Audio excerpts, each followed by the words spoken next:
drivers. That's the only focus we have on right now, as we are here for the final race of the season for the Circle B Diecast Superspeedway Series, and it's going to be between Greg McConey, Connor Trafari, Zach Bowman, and Zishandura for the championship honors here tonight. Tonight we will crown a champion as we head into this one. Good evening, everybody. My name is Sam Cooper here for ESPN. Joining me in the booth for this one is one Mr. Tony Trapasso. And Tony, how many times have we called a championship race? This one is going to be just as exciting as the other ones we've called in the past. Well, if it's any indication of what we've seen already from these guys, fireworks are definitely going to be flying in the air, and I'm not talking about the ones that are going to be purposefully done in sim. I'm talking about the finish of this race is going to be something to behold. Yeah, and it always is with these guys. I mean, the finishes are always wild. We always look forward to them. And yeah, we saw last week we had a wild finish with Zishandura picking up his second race win in a row. Is he going to make it a hat trick tonight and bring home the championship trophy? We will find out in about an hour and a half's time. But right now, Tony, we are bringing the Xfinity cars out again. We are at the home of NASCAR. It's probably the perfect place to bring the season to an end, right? Yeah, absolutely. I mean, the World Center of Speed is where this should culminate. So hats off to the guys that made the schedule to come up with this. And what the hell is going into turn one? I actually don't know. I can see Nick Kessler, I can see Connor Trafari, and I can see Jason Papp. Trafari's doing the backwards. I'm thinking he's going to do the race backwards, I think. Yeah, wrong car to do that, as the 9, the 48, and the 4 were parked nose to tail, blocking the track. As you do. As Elijah Innes just goes into the wall right there. We are about 15 seconds out from the start of qualifying here, and it's going to be interesting to see where people place. Obviously, they have their spots, and everybody knows where they need to be. It's going to be interesting to see who comes out where, but it's not always where you start what counts, Tony. It's where you finish, because obviously we see the likes of John LeBombard, who likes to make those big runs from the back and things like that, and it's yeah, you never know where you're going to finish, even though you start like somewhere near the back. It all boils down. And it's we say this every week. It all boils down to how well can you play the draft game, and the guys that can keep their car clean for the first 99 laps of this thing, and you just got to keep your car clean for the first 99 laps to be in contention for that final lap in this 100-lap race. As qualifying is underway right now, but. I mean, we've seen all hell break loose, and we've seen clean races. So, place your bets tonight, ladies and gentlemen. Yeah, and but qualifying just underway right now. We're just seeing one driver out on track right now. That would be Jason Papp, actually, who's not running the 1 here tonight. I don't think he's running it. Oh, he is running the 1. We've got 2 drivers running the 1 in this one, it looks like. Because someone's running a custom paint scheme. I'll find out who that is in just a second, but Elijah Innes, there is Connor Trafari, there is Zach Bowman, one of the drivers in the running for the championship, Connor Trafari being the other one. 3 Golden State Racing drivers in the running for the championship this week, against Dudes Racing's own Mr. Greg McConey. It's 3 drivers against 1. We mentioned this last week. Are we going to see team orders come into play, or is it just all team orders are out the window and everybody just fight? It's every man for themselves. Well, considering the guys that you're talking about, I know for a fact that their team orders are try not to kill each other, and if you are going to kill each other, make damn good sure it's a Sports Center highlight. By the way, the other number 1 car is Ryan Decker, who's being scored as 28. Right, so there we go. As I do apologise for those that were wanting to watch on Facebook. For some reason, we're not able to start the... Elijah Ennis just suicided after he laid down his qualifying lap. As Zishan Dura gets bumped off by Connor Trafari just as soon as he finished his lap. That's how close those guys were. As qualifying still underway right now. Yep, as Trafari to the top of the board. There's Jason Papp just out on track right now, still turning his laps. Nick Kessler in there as well. Let's go to Greg McConey in the number 12 machine. Got the stars and stripes on his car, and I can imagine a lot of people are running patriotic schemes this week. Obviously, we are about a week away before the 4th of July. Obviously, we've decided to go a bit patriotic as well with our new logo, but the drivers out there doing the same thing as well with most notably Greg McConey with the stars and stripes adorning the middle of his car. Yeah, as you've sometimes referred to it, considering that you are from the UK.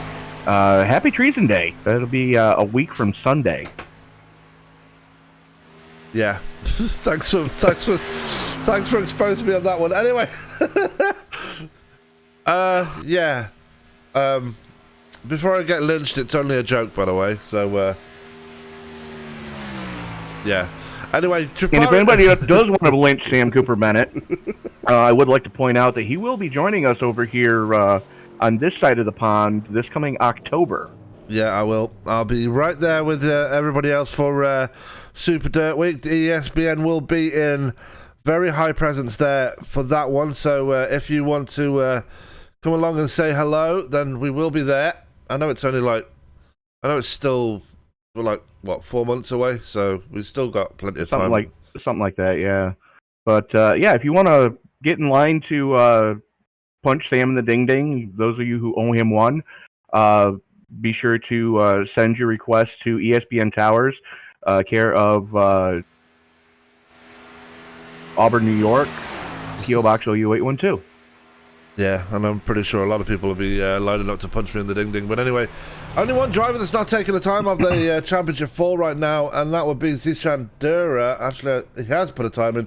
The other one that hasn't put a time in is Zach Bowerman. He's not put a time in as the checker flag comes out. Qualifying is done. We have 19 drivers set to take the green for this one, and let's go to the grid for this race. As starting up on the pole will be one Mr. Connor Trafari, putting himself in a great position to start this race and try and put him in the position to finish the race on top. But he'll be joined by Greg McConey on that front row.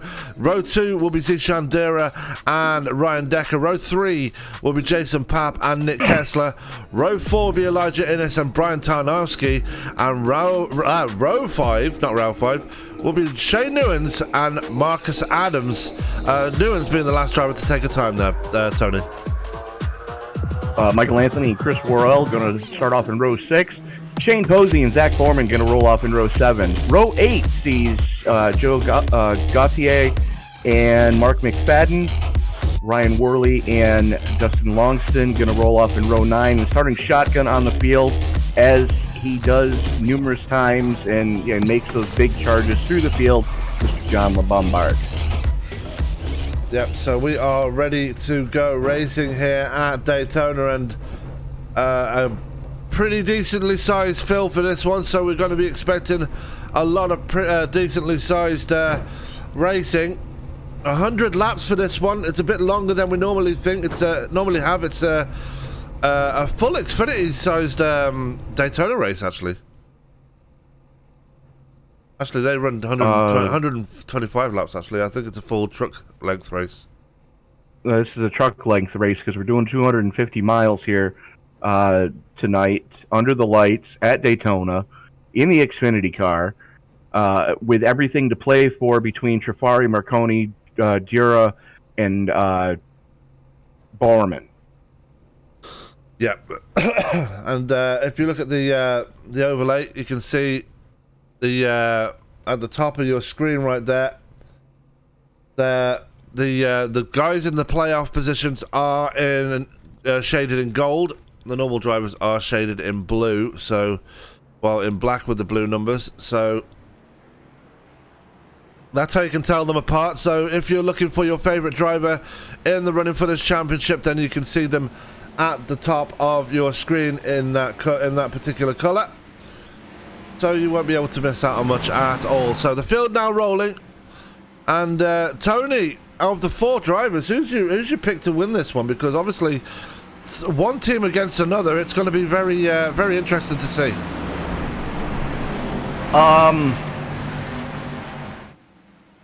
You know, I kind of got to go with my fellow driver of the number 9. You know, that's the number that I normally race with when I'm driving. So, you know, I know we're supposed to be impartial, but I'd like to see Borman pull this one off. Bowman been very impressive this season as well. He's really put a lot of people on notice in this season. Same for Trifari, Dura, and Marconi. So all of them equally, but Marconi for me would be my pick. He's been the most winningest driver of the season, and we'll be looking to put another win on the board here tonight. But it's not going to be as easy as you think as we get rolling and they come out of turn 4. Tony, we're going to leave it up to you to get us started for this one here tonight. Well, the only thing that's really left to do is you pull the belts tighter one more time, wipe the visor, adjust the visor, make sure the steering wheel is on tight, and race fans, it's showtime! As the green flag comes out and Trifari pulls the trigger, and he's got a whole herd of company behind him. That he does, and it's going to be very interesting. Trifari opting for the Ford Mustang in this race tonight. That's the first time we've seen him in a different car all season. Let's see if it pays off for him as they come flying through 1 and 2 on lap 1. And it's Trifari and Marconi locking out the front row right now with Decker and the 10 of Dura, as Trifari already is opting to fall to the back of the field. Interesting choice. I'm not sure if that was by choice or what, because he looked a little squirrely coming off of 2. But he's dropping back to pick up Borman.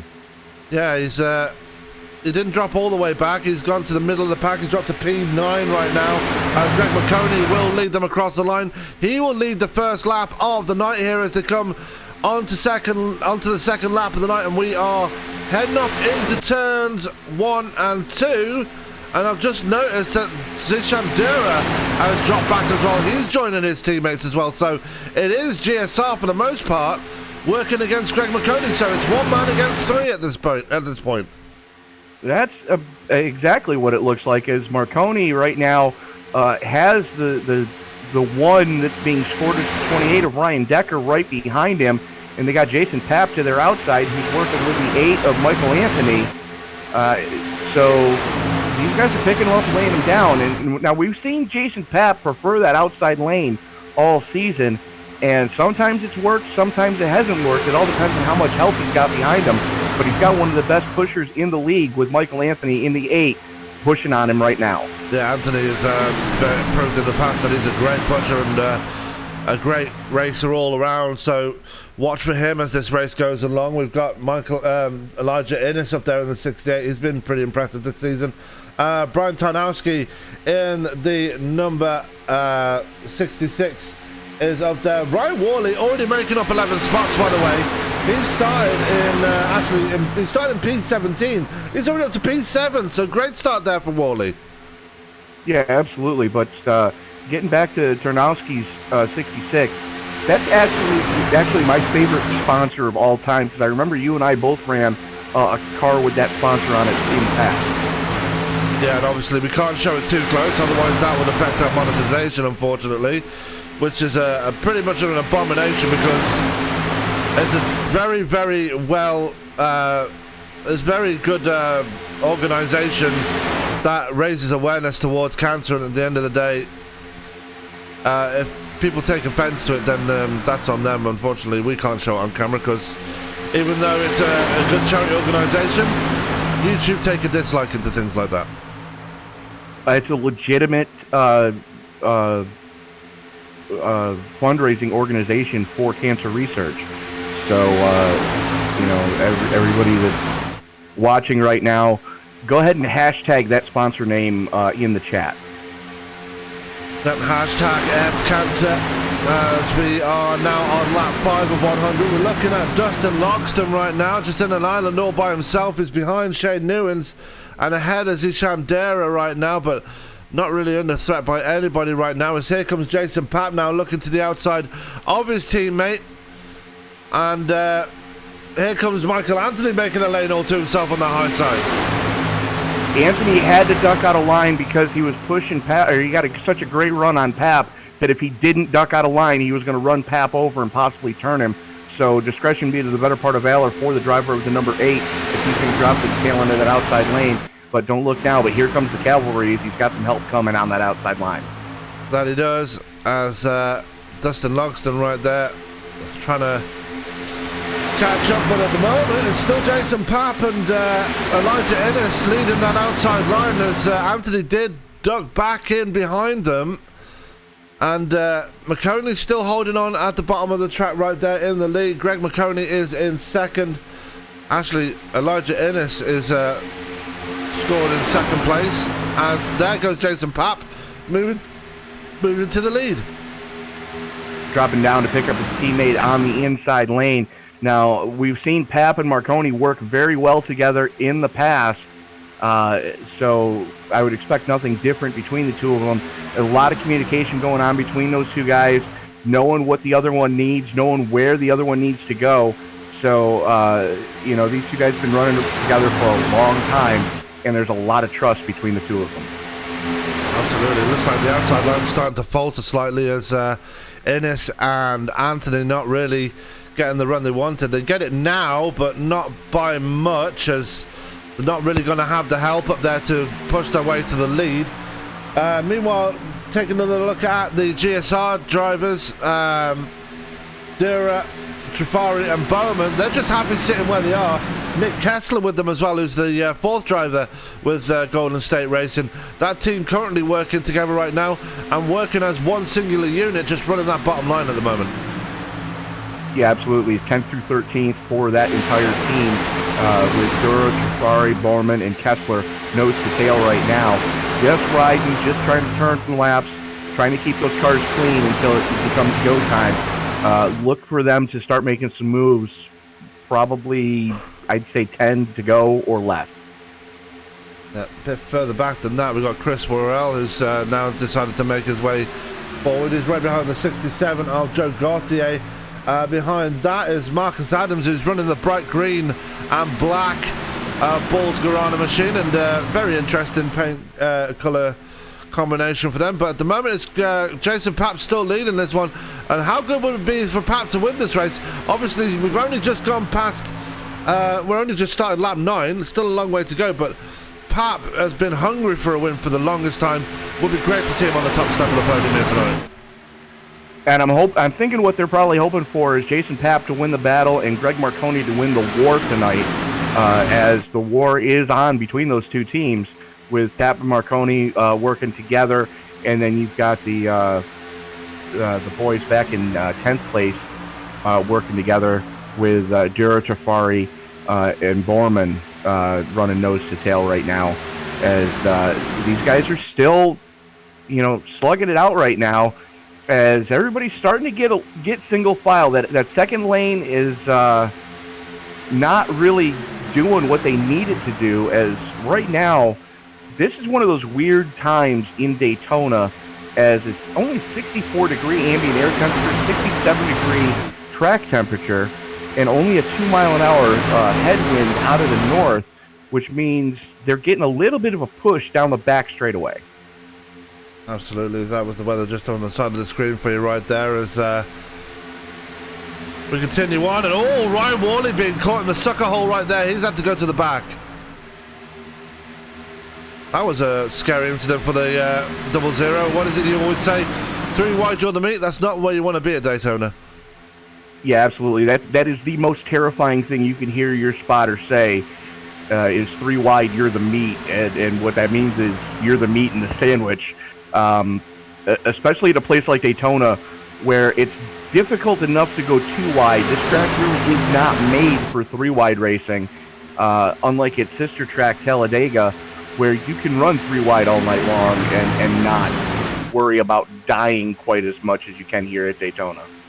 Yeah, and that's the unfortunate thing. Obviously, the last time I saw cars, the cars run 3 wide and 3 abreast at Daytona was back in 2015, I think, was when that big accident happened for oh god, what's his name? When he ended up in the catch fence and his engine ended up across the track. You're talking about the kid that drives the 3? Yeah, that one. NASCAR fans are going to hate me for that one because my mind goes blank every now and again when I would try and think about it. Austin Dillon, there you go. Oh, the last time I saw him go 3 wide is when I thought Ryan Newman was no longer with us. That was quite a scary moment.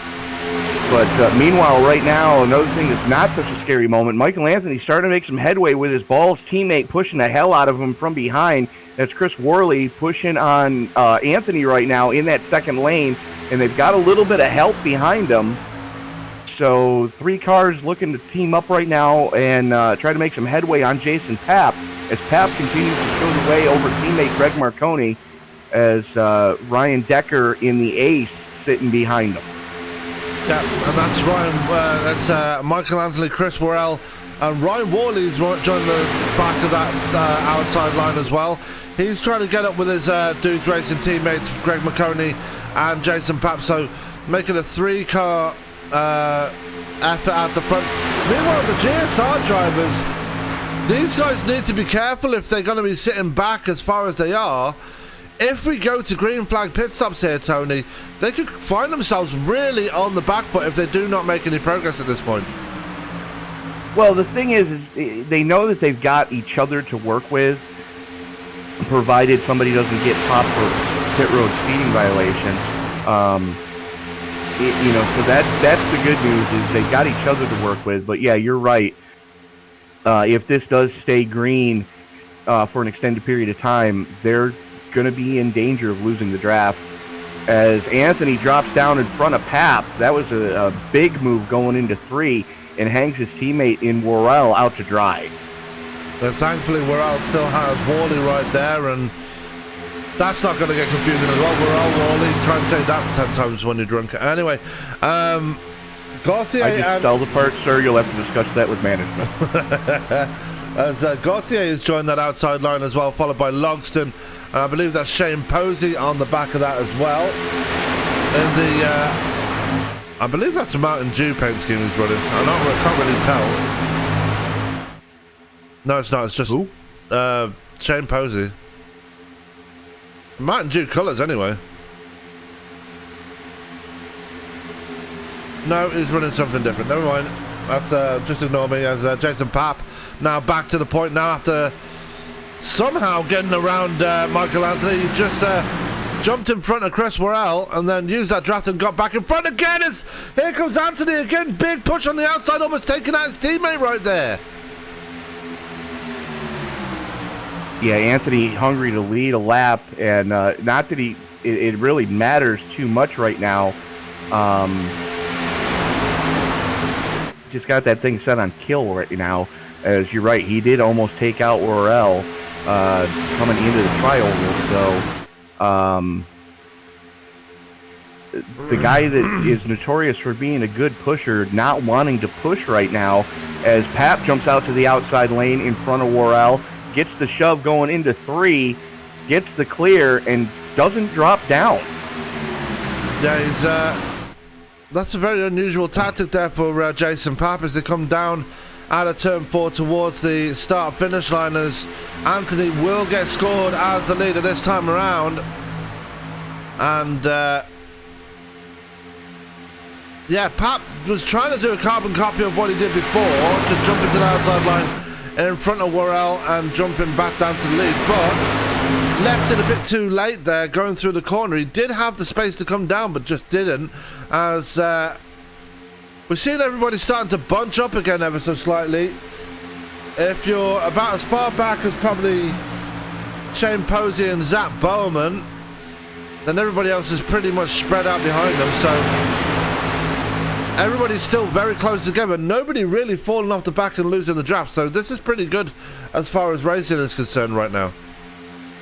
Less than a second separating the top 15 being scored right now, and nobody more than really a tenth behind anybody in front of them. So yeah, these guys are picking it up, laying them down. Everybody's playing nice so far, as we've only got 17 laps in the books. We're working lap 18, getting ready to put 18 in the books as they work their way down the back straightaway now. Anthony still with a nose out front, as that outside lane not really working as effectively as they want to right now, as Worley not really giving Papp the push he needs. Whoa, sideways! Yeah, and that could have ended all kinds of poorly. They're still stacked up behind him, and there it goes. There it goes. Jafari is in it as well. That's a bad news situation for Connor Jafari. John LeBombard in it. Zach Bowman, I believe, was just in it as well. And Zishan Dura just getting away with it. So big problems for two of the finalists here tonight here, Tony. That could spell trouble later on.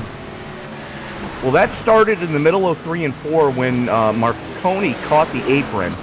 Was being mindful of the side draft, caught the apron, stacked everybody up in that lower lane, and then all hell just broke loose behind him as Elijah Innes, doing everything he could to try to stay off of him, jammed on the binders, and yeah, there was a lot of contact. Now Bowman went around, Jafari went around, I believe Mark McFadden went around as well. So 2 of the 4 playoff drivers in a lot of trouble right there. McConey very lucky to not get any damage on that number 12 and keep it going, although he did lose a lot of spots through that. He lost a lot of spots, but he still has a clean car. The only other person that's running for this championship that still has a clean car is the 10 of Dura. So, I mean, real heads-up driving for the Harpoon Ford Mustang driver, as that could have ended a lot more poorly than it did. Yes, Trafari and Borman did catch a good piece of that, but heads-up driving for everybody else. Yeah, we're taking a look at Bowman as he makes his way into pit road. Is he going to take a bit extra time to repair a bit of damage on that number 9?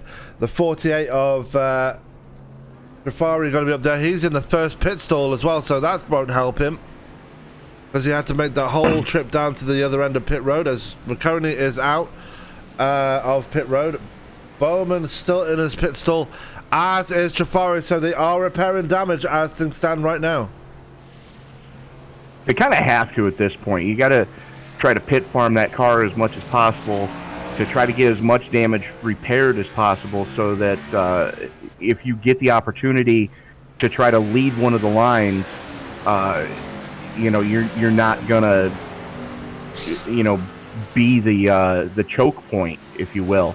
As Jason Papp winning the battle off pit road, Michael Anthony, Ryan Decker, Ryan Worley, and Joe Gauthier rounding out your top 5. So great run for the 00 of Gauthier right now. Yeah, we're still looking at Jafari and Bowman. Bowman gets moving, but Jafari is not moving. I don't see him in the car. He's back in the car now, does get it going once again. He's going to be at the back of the field. It's just been a tough night for those two drivers so far. They were sitting at the back as well. They could have been able to avoid that. Just very unlucky right there, because everybody got stacked up in that situation. Yeah, I mean, it's one of those things you hate to see happen to anybody, especially guys that are running for a championship. But the good news is everybody was able to get some damage repaired. There's not a lot of front-end damage on Trifari's 48, so that's some good news for him. Borman, not a lot of front-end damage on his car either, as both of them, I believe, both of them received the chrome horn instead of giving it. So it shouldn't affect them too adversely, but they are going to be restarting tail end of this field. Lights are off on the pace truck right now as they make their way out of turn 2.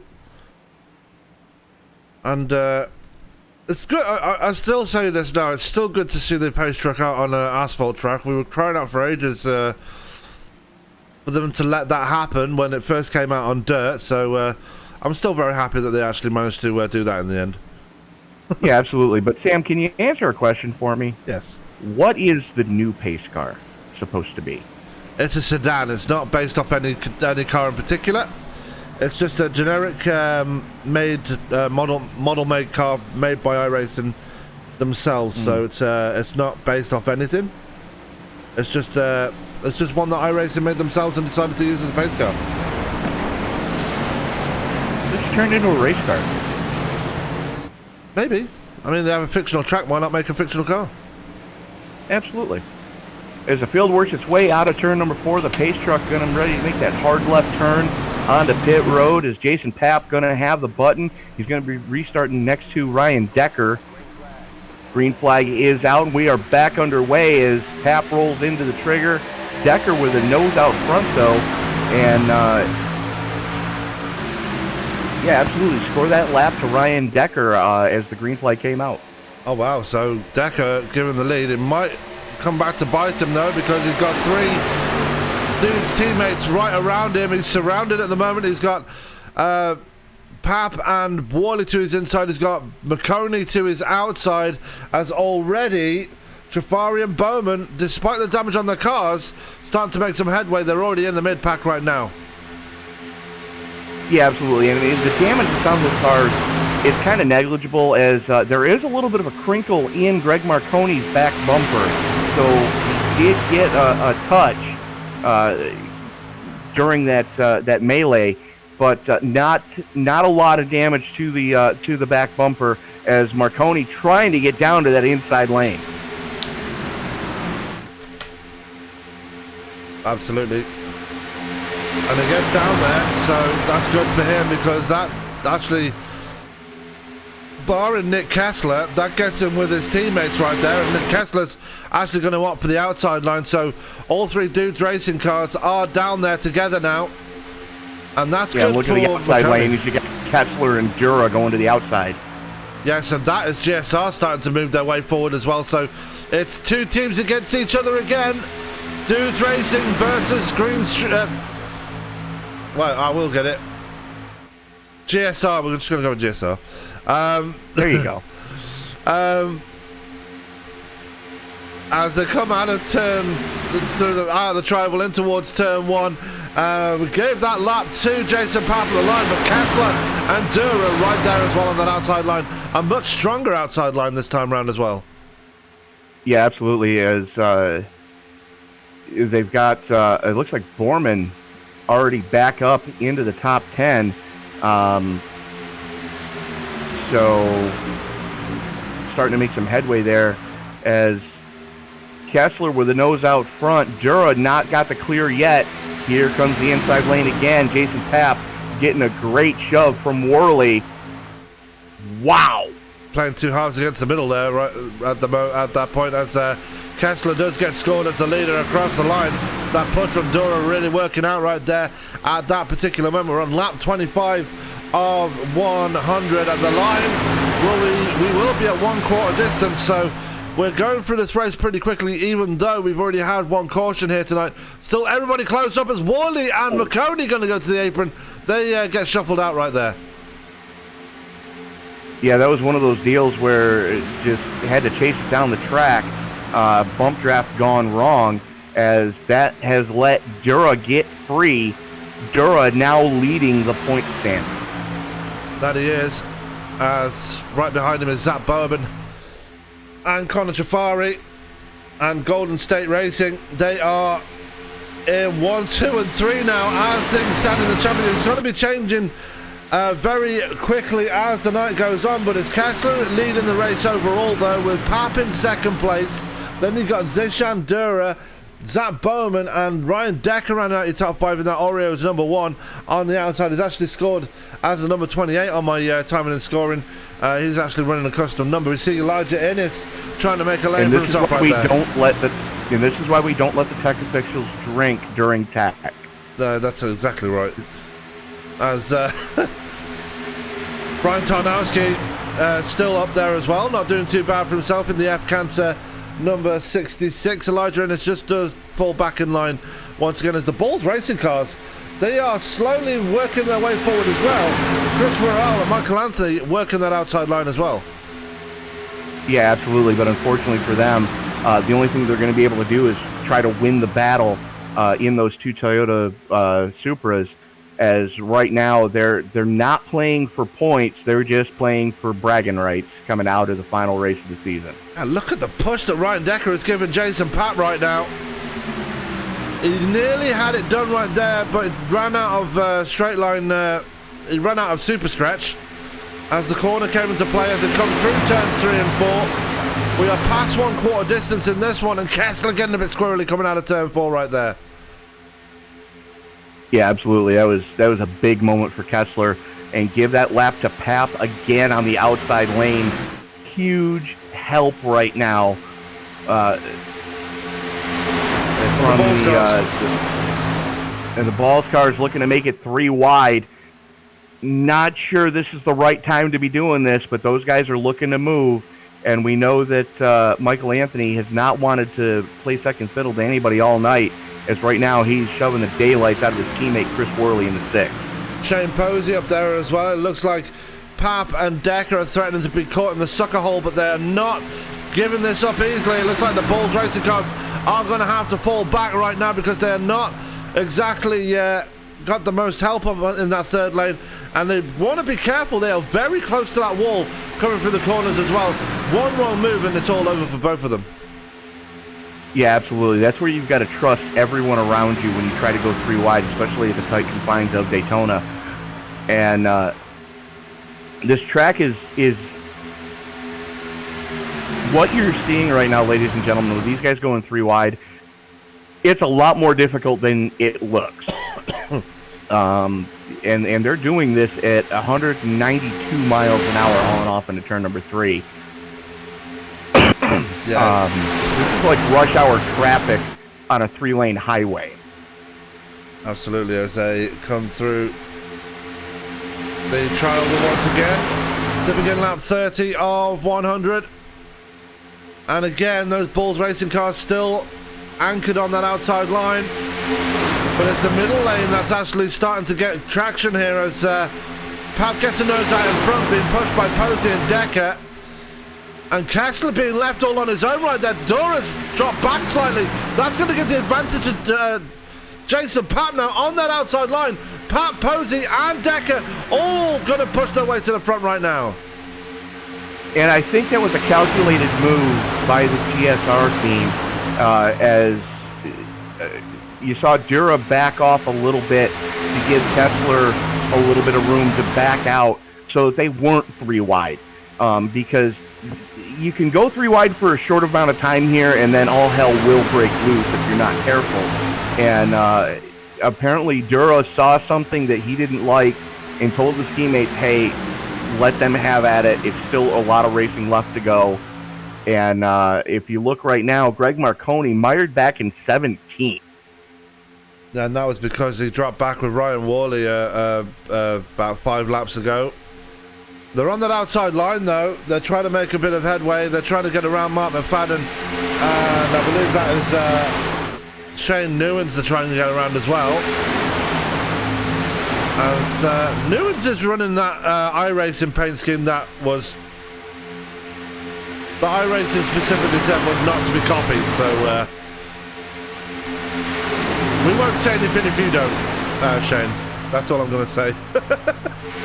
Yeah, they said it's not supposed to be copied. The only thing is that's the base scheme for that car. Yeah, I know. It comes with the template. Yeah, I know. Well, anyway, back at the front again, and it's going to be Chris Worrell with the nose out in front down the super stretch, but it's going to be Jason Papp going to get the advantage into the corner right there, almost banging doors through turns 3 and 4. And it's still Papp with the nose out in front as they head down towards the line to start lap 33. Absolutely. Papp doing what he needed to do, going into 3, got a little side draft and killed all of Worrell's momentum.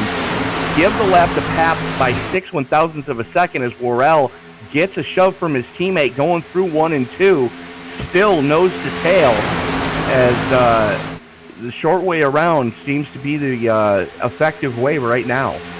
That it is, and they've got some help on the outside line now. Innes is up there, Logston is up there too. I believe I saw Joe Gauthier is up there too, and Gauthier, I will have a special mention to him, had the biggest heartbreak of all last week.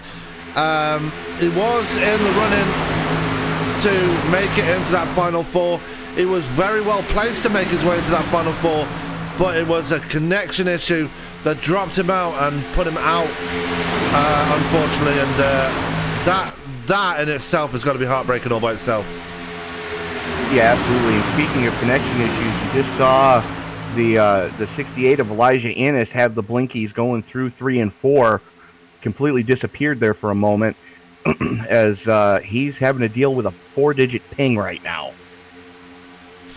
Yeah, thankfully he's solid for me right now, so he should be okay at the moment, but I'm just noticing there is one Mr. Connor Jafari starting to make his way up. He's now in front of his teammates, Kessler, Bowman, and Dura. So Jafari leading the line for GSR right now, and he is the man that is best placed to win this thing if things were to end right now. Yeah, absolutely. As the battle for the race win still rages on. Now we've got Shane Posey leading the outside lane. So 3 Supras running nose to tail right now, with a Camaro helping him on the outside lane. You got Papp in the Camaro being pushed by another 2 more Camaros behind him, as it's a Toyota Chevy battle right now at the front of this field, as Posey looks like he got it all wrong going through 3 and 4, and they'll let Papp get back by him on the inside. I like how Toyota think when it came to doing NASCAR. They said, oh, we're going to put a new car into the Xfinity Series. What should we choose? Do we want to go with the Camry again? No, we don't want to do. Let's put our supercar in there instead. Let's put a Supra in there. I mean, there were rumors that Honda were going to put their NSX into NASCAR as well, but Supra, the Supra is Toyota's natural-born supercar, and that was probably the last car you would expect to be in NASCAR right now, but they did it anyway. Yeah, absolutely. There was a big moment going down the back straightaway as Posey was getting a shove from Worrell. Worrell shoved him wrong and got him a little bit sideways. Everybody stays clean and green so far. But right now it's Posey and Anthony on the outside lane with the... it's Worrell and Mike Anthony on the outside lane with Worrell, Posey stuck in the sucker hole. Yeah, and he's staying up there. He's not doing too badly, using the side draft from both Innes, Decker, and Worrell to stay up there, but it's only going to be a matter of time before he gets caught in that sucker hole, and there he goes, starting to fall backwards now, as Worrell and Anthony do get the big push on that outside line around Shane Posey. So Posey caught in that one. He could... Fair play to him for fighting up there, but it was only a matter of time. Drag race coming off of turn number 4 as Papp and Worrell side by side coming to the line. Give it to Papp. And Papp's led the most laps so far here tonight and doing ever so well. Let's get an update on where Papp's teammates are, and Worley and McConey they are at the back of the field, barring Shane Newens, who not Shane Newens, that's John LeBombard is at the very back. For some reason, Shane Newens has fallen right off the back of the pack. He's all by himself right now. Yeah, he's lost the draft, and you can see just how much he's struggling right now. As I just saw a brief 201 out of, what was that? Posey did a 201, as did Anthony and Worrell, to get around Jason Papp. So at the front of the field, when you're in the draft, you're looking at almost 200 miles an hour hauling off into turn number 3, whereas Shane Newens is struggling right now to break 180. Yeah, we're getting to that point of the race now again, where you got to start thinking about green flag pit stops once again as they come out of turn 2 down the Daytona Superstretch. And again, Jason Papp trying to get around those two Bulls cars who did make their way to the front once again, but we're approaching lap 40 here. The last time they went down pit road was down during that caution, what was lap 22, I believe. So they will be coming towards green flag pit stops possibly in the next 10 laps or so. Yeah, absolutely, as they're only allowing them a 70% fuel fill tonight, and these guys are already working in lap 19 on this tank of fuel. So the big question is, who's going with you, and what are you taking? Are you only taking fuel? Are you taking left sides only? Are you taking four? What's the game plan when you go to pit road, Sam?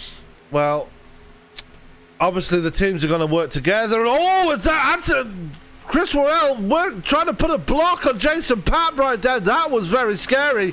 He's got to give the inside line to his teammate, or is he? The answer is no, as Papp's going to go with him. That was a very sketchy incident right there. Yeah, absolutely. Is another coat of paint on either one of those cars, and they would have been in deep trouble, as Worrell tried to block off the run that Papp had going into 3, and he got it just in time. Another blink of an eye later, and we would have been back under caution. Now we would, and that would have annoyed a lot of drivers, although it would have pleased Greg McConey, who's still mired back there just ahead of Marcus Adams and John LeBombard right now. But here we go, still really fighting tooth and nail at the front right here, throwing hand grenades at each other going through turns 3 and 4. Papp still on that outside. Ryan Decker still making a good account for himself. He's still pushing that number 1 as they come out of turn 4. And oh, we've got still everybody very close there as they come through towards turn 1 right now.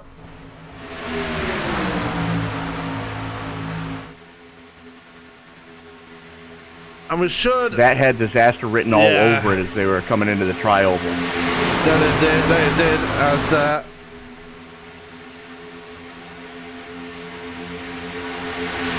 we're still now working lap 42. We're probably about 7 or 8 laps away from pit stops. So... And the big indicator usually when they go to try and make those pit stops is they will try and get down into single file. That's when you know the pit stops are about to happen. Yeah, absolutely. As they're still racing it out right now with Worrell and Papp showing the way, leading the two lines respectively. As Worrell in the 6th getting a great shove from Michael Anthony right now. Those two Toyota Supras are working very well together against the two Chevy Camaros on the outside lane. Yeah, and they have been since the drop of the green flag on lap 1, have the Bulls Guarana cars as they're coming up to lap Shane Newens already. Actually, I believe, I think it's Shane Newens. I think Newens has just recently been down pit road. No, he hasn't. Wow, it didn't take him long to catch him then. Well, that's what happens. I mean, when you've got a car that's 20 miles an hour off pace, it doesn't take long to... Karnowski getting shoved out there. And we're 3 wide again. Yeah. Karnowski getting shoved out of line right there onto the apron. And that will put him back with Mark McFadden right now as they get it all figured out coming out of turn 2. And it's Worrell and Pap leading the way. Actually, it's not Pap, it's Elijah Innes actually that's leading the second line now. Yeah, the 8 of Michael Anthony got shuffled out, went up into the outside lane, and the outside lane had to check up to avoid running him over as Elijah Innes starts trying to make a run right now as he's getting pushed by Michael Anthony. As give that lap to... Wow, that's close. Elijah Innes by 18 one-thousandths of a second. Yep, so Innes now pushing his way to the front. He's being pushed by Michael Anthony. And this is bad news bears for Mr. Michael Anthony. He's now lost his teammate. They've been separated now as Chris Worrell gets pushed out down to the infield. And that's going to put him to the back of the field. He's going to come back up on the track. He's going to be very careful here, but finds himself enough space to do so. Very scary instant for the 6, but he can carry on going. Yeah, Posey gave him a shove at the wrong time coming off of 2, and he had to chase it down the track. Luckily, we stayed clean and green so far, but Worrell has already dropped all the way back to 15th, and he is desperately trying to hang on to what little draft he can get. Thankfully, he does have a teammate back there in Marcus Adams, so he can get a push from that number 31 Mustang, as he's now working his way to the inside of Ryan Worley. And Worley and McConey being very passive at this point in the race, not really getting into any trouble, just staying back there. And they know if anything kicks off at the front right there, they've got enough space now to actually stay out there, as Michael Anthony getting very feisty at the front there. Yeah, he tried to drop down in front of Posey, and Posey almost gave him the chrome horn, and it looks like there might be a little bit of damage on the front of the 83, so maybe he did give him the chrome horn as Anthony dropped down to lead this lap. Whoa, hang on to her, son. Nope. Oh, there it goes. And are we going to see a caution? The answer is no. The green flag stays out. A lot of drivers in trouble. Zizek Dura is in that one as well, and that is a heartbreak for the number 10 as the green flag stays out. Oh my goodness me, and he's got some severe damage on that number 10. Yeah, Dura caught a race car to the face. And that all started when Innes got bump drafted wrong going through the tri-oval and just could not hang on to it. All hell broke loose, but yeah, that's disaster for Dura. Now, Mount McFadden and obviously Innes, who started that incident, involved as well, as they are back there and pretty much out of it now. They're going to need a caution to even think of getting themselves back up there, but the damage on Dura's car might put an end to his challenge of at least getting a race win here. As we go back to the front of the field, they're all very spread out in single file right now. Pit stops are on the way here. And you knew it was coming because they're 27 laps into this tank of fuel, and with a 75% fuel fill, you're only looking at best 30 laps. So it's going to be interesting to see who's going to blink first, who's going with who, and who's going to run who over going onto pit road. Elijah Innes into pit road after getting that damage on his car. He was one of the, I think he was the only driver to actually hit that inside wall after that happened. So he's going to be in there getting the most repairs after all is said and done. As they come through turns 1 and 2, one driver that will not be happy about that incident happening will be Greg McConey, because him, along with Chris Worrell and Brian Tarnowski, have lost the draft of the lead pack, and that could spell trouble for the 12 right now. Yeah, absolutely. Is well, no, not really. They're near the tail end of this lead pack. Here we go. Posey going to lead him down. And who's going to get out there in front? It's almost close. Oh! No, there's one in the wall. There's two in the wall. That was Dustin Logston. I think it was Nick Kessler was the other one that went around as well. Yes, it was. As Anthony Tarnowski and Chris Worrell all stay out, everybody else bringing it down pit road. So Logston got some severe damage on that number 2 machine, and Kessler not going to have as much damage, but still a very scary incident as everybody making their way out of pit road. Give that one to Ryan Decker, who wins the race out of pit road. Connor Jafari, crucially, makes it out second. And from the looks of it, everybody took right side. Actually, I'll take that back. Shane Posey was the winner out of pit road. I think he only took fuel. He did only take fuel, so wow, interesting strategy there by the 83. And I'm not even showing where he stopped in his pit stall. He did not. Yeah, he did stop in his pit stall. Yeah, he did. Okay. So, meanwhile, the race up front, effectively, it's going to be Posey, Decker, and Trafari with Pap and Marconi behind them. So, great stop for Greg Marconi. Very timely stop for him. Got it when he needed it, and he's got his teammate with him as these guys are hustling it right now to try to figure out who's going to lead this piece before all is said and done. So, as things stand with regards to the championship, Connor Trafari is the man that's in charge right now as they're coming up very quickly on Shane Posey. But it's Criswell and Michael Anthony that are still out in front. Brian Tarnowski is still in pit road with a penalty, I believe. So, yeah, definitely got a penalty. No, actually, no, it wasn't a penalty. 13.98 in his stall. So Tarnowski going to get out safely. No problems there for him. Yeah, absolutely. I mean, from the looks of it, nobody got a penalty on that one. But Elijah Innes, 3 minutes on pit road trying to get that car fixed. Same goes for the 98 of Newlands as Dura didn't take any optional repairs, which is a little bit surprising. It was only 12.3 in his stall as Tarnowski, big problems. Yeah, got it all wrong coming off a 2.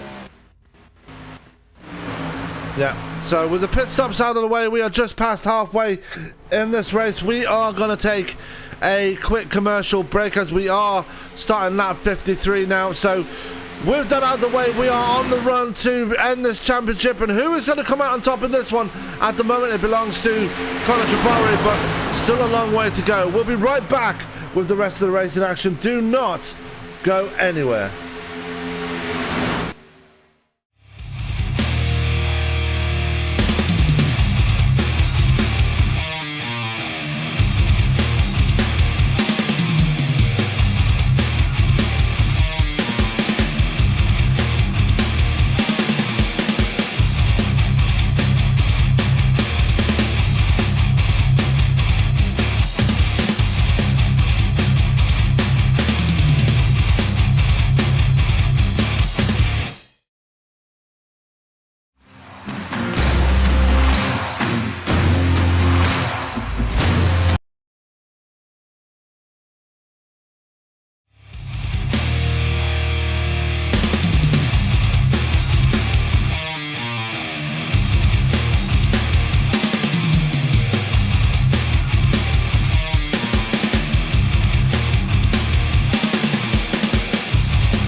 And we are back live here at Daytona.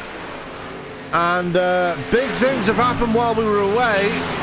And we're seeing a lot of separation for the field. But crucially, for one Mr. Greg McConey, he is now leading this piece. Tony, something must have happened to Conor Trafari while we were away. Yeah, I'm going back to look right now, and it looks like when they came up to lap... Oh! Yeah, that would explain what happened.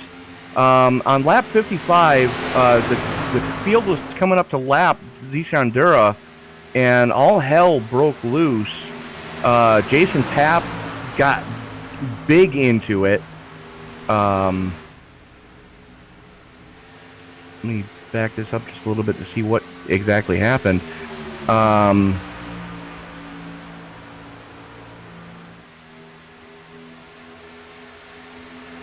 Yeah, there was a big wiggle from the 83 Apposi, pinched Papp into the wall, and Papp just got run over from behind by Joe Gauthier, and that ended up collecting the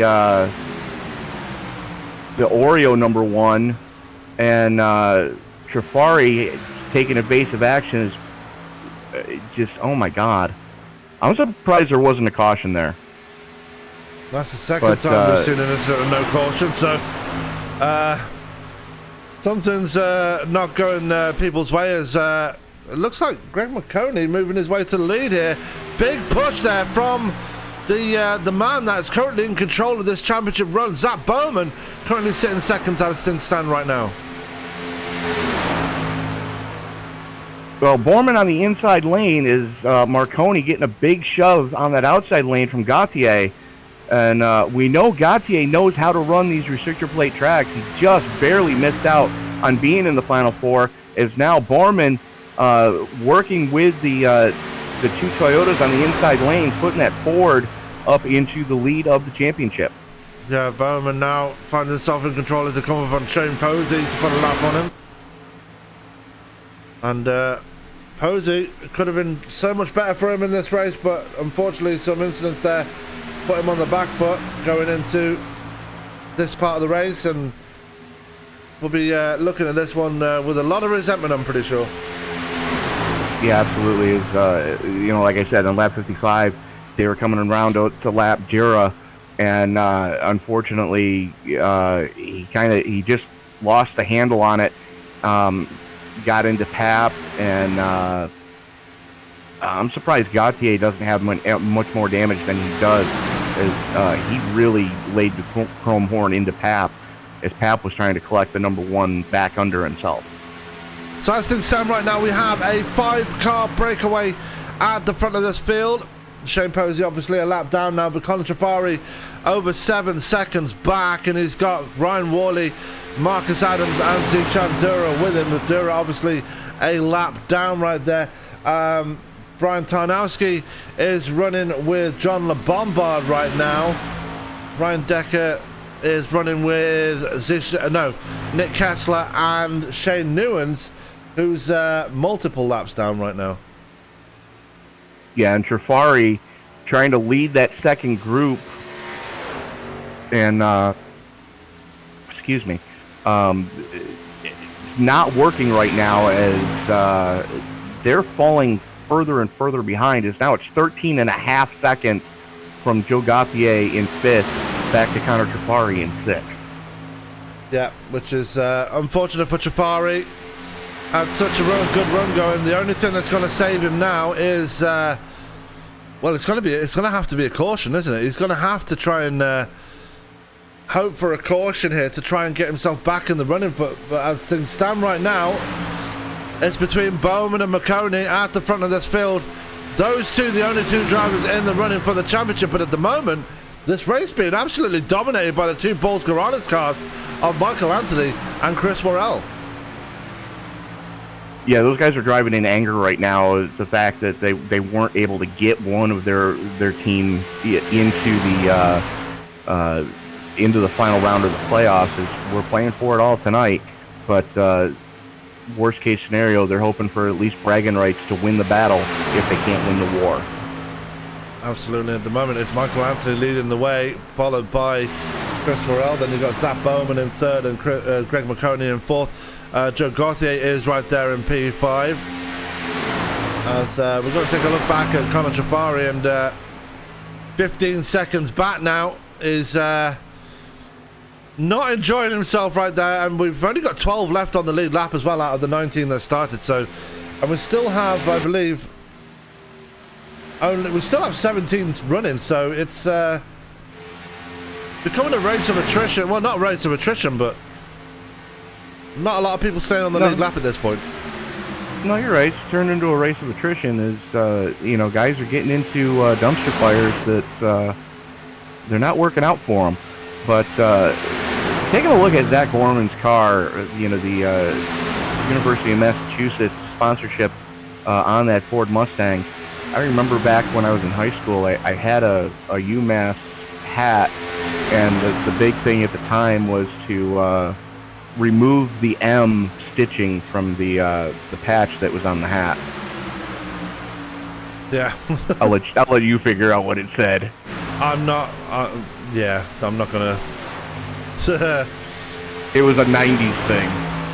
I bet. Yeah, it sounds like it would be a 90s thing. As the lead pack are actually coming up to put a lap on Mark McFadden right now, and McFadden was caught up in that wreck that happened just before the pit stops, and has not been able to pick himself up ever since. He's 2 laps down at this point, and is about to be lapped again for a third time by this lead pack now as they come down through the tri-oval. And McFadden had some pretty nice words to say on our Facebook page to us and the league admin. So McFadden has always been a very stand-up guy, and just always being nice to everybody around him. Yeah, absolutely. I mean, he's one of those guys that you hope has better results than he gets, only because he normally gets caught up in other people's mistakes. But yeah, definitely one of the nice guys out on track. Yep, the 72-year-old from Surrey, British Columbia in Canada. Hey. Yeah, I'm not going to fall back into that rabbit hole. Anyway, top 5 still right there in the top 5. Having a good time. Trafari still falling backwards there as he's coming to put a lap on Shane Posey. Followed by Worley, Dura and Adams.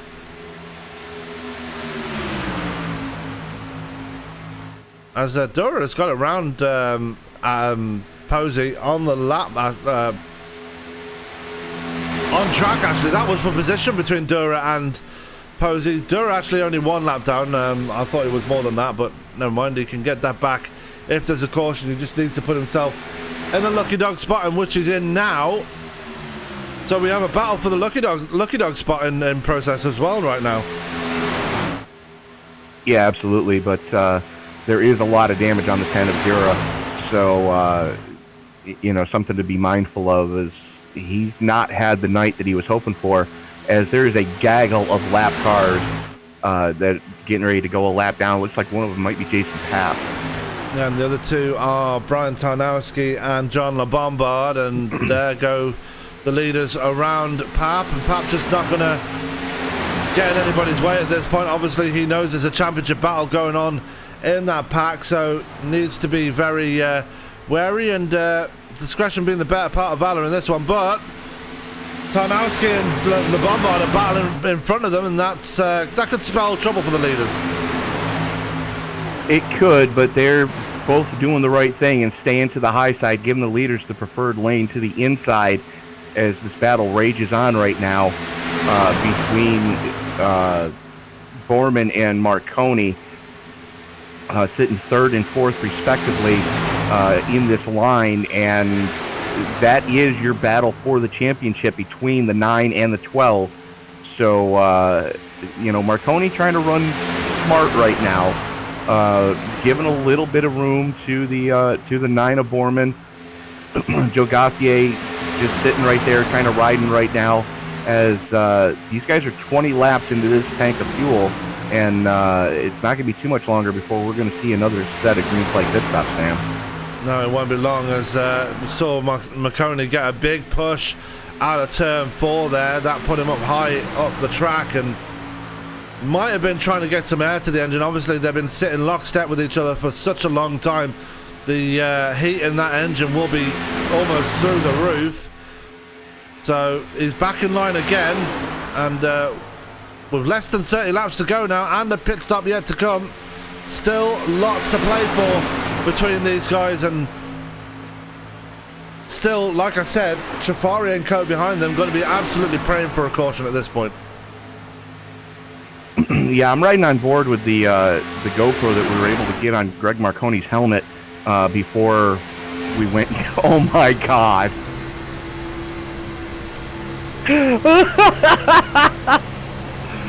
I'm sorry, I just read the back end of Zach Borman's car. Netflix. No.